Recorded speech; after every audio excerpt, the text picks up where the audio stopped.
Today we're working on a 2015 Subaru Impreza. We're going to be changing out the rear cargo light. It's a really dull light. A lot of people don't like it. It's just not bright enough for nighttime. We're going to turn off the light.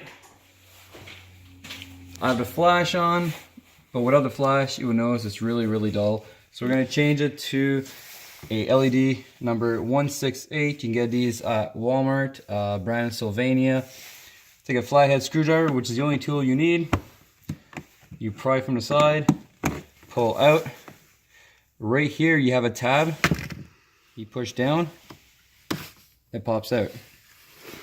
Take your light, you pull it out. I previously opened this to make sure that everything was good, that it worked. You put it in like so. Take your pop it back in.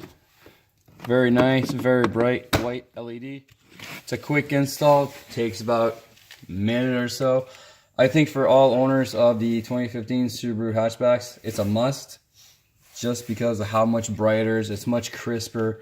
I just say it's one of the better lights to have. Again, Sylvania 168 LED light.